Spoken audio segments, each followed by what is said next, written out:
Olá, gente, tudo bem com vocês? Tio Matheus, espero que vocês estejam tudo bem e que tenham assistido a aulinha sobre propriedade de potenciação e tenham aprendido bastante, tenham conseguido entender todos os conceitos, para que a gente possa agora começar nosso próximo conteúdo. Nós estudamos já soma, subtração de números inteiros, que são propriedades inversas, a multiplicação e a divisão, que são propriedades inversas, e estudamos a potenciação. Mas qual que é a propriedade inversa da potenciação? É o que a gente vai ver agora. Vamos estudar agora sobre raízes quadradas com números inteiros, raízes quadradas exatas. Então vamos lá começar a nossa aula? Só um minutinho.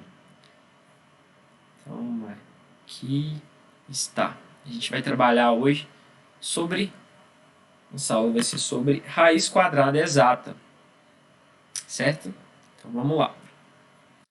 Nós conhecemos as potências, né? Trabalhamos com as potências, depois trabalhamos com suas propriedades e agora vamos trabalhar com a operação inversa das potências, que são as raízes quadradas.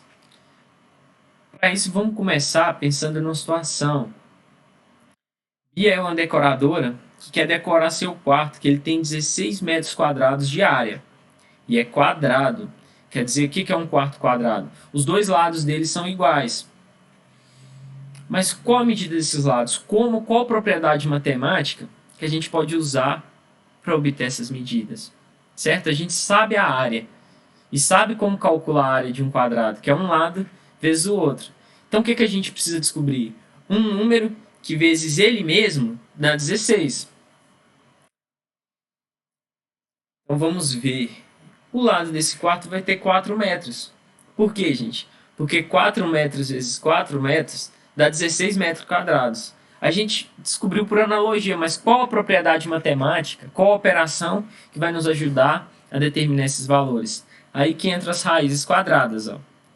A raiz de 16 é 4. Por quê? Porque 4 vezes 4 é 16. Isso é uma raiz quadrada. É você determinar um número que vezes ele mesmo dá o número que foi fornecido no problema. A raiz de 16 é quanto? 4, porque 4 vezes 4 é 16. A raiz quadrada, vamos primeiro à definição, então, principal. A raiz quadrada de um número inteiro que não é negativo sempre vai ser um número inteiro não negativo, que é elevado ao quadrado, é um número dado. Nossa, professor, como que isso ficou confuso? Não é não, gente. É tranquilo. O que esse enunciado quis dizer?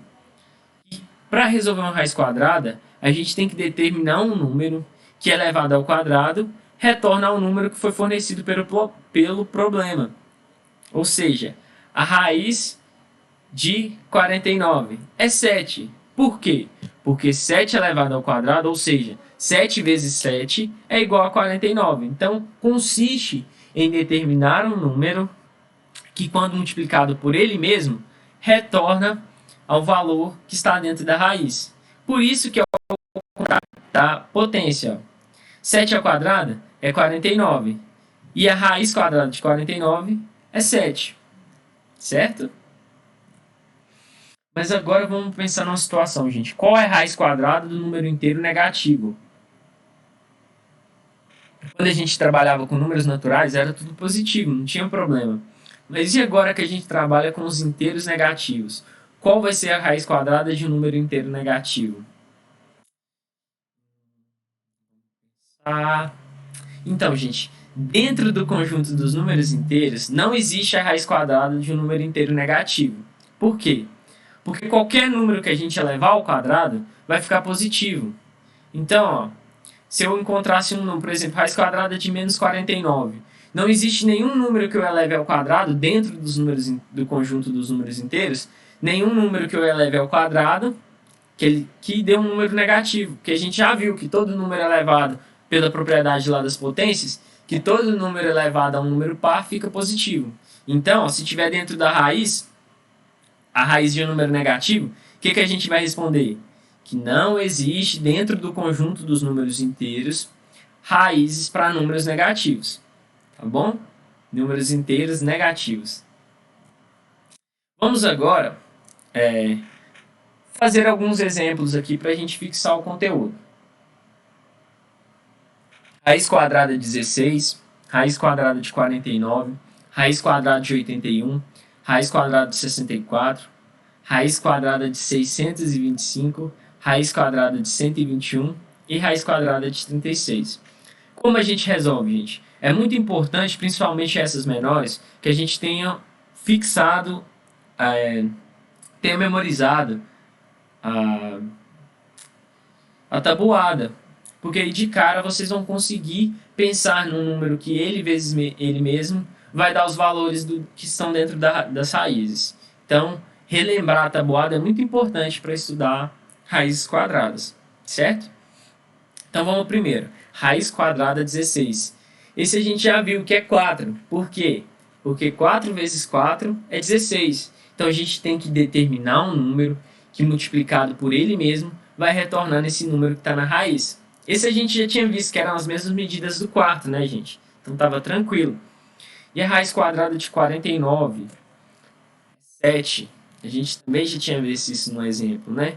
Por que 7? Porque 7 vezes 7 retorna ao 49. Então tem que determinar um número que multiplicado por ele mesmo retorna o valor da raiz. Agora a raiz de 81 é 9, porque 9 vezes 9 é 81. A raiz de 64, gente. 8. Por quê? 8 vezes 8, 64. E agora de um número maior, 625.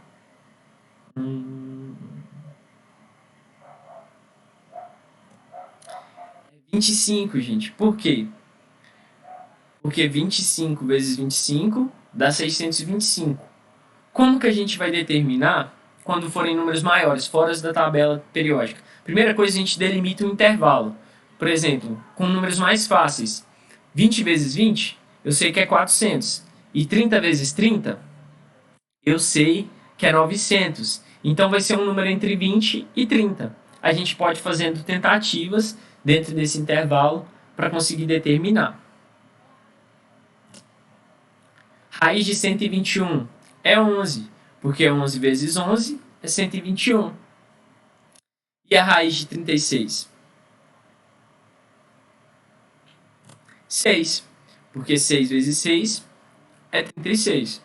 Certo, gente? Nós temos mais alguns exemplos, exercícios que o tio Matheus passou do livro, para que vocês resolvam no livro e estudem um pouco. E também passou uma lista de exercícios em que, posteriormente, o tio Matheus vai gravar um vídeo explicando para vocês como resolver os exercícios mais complexos.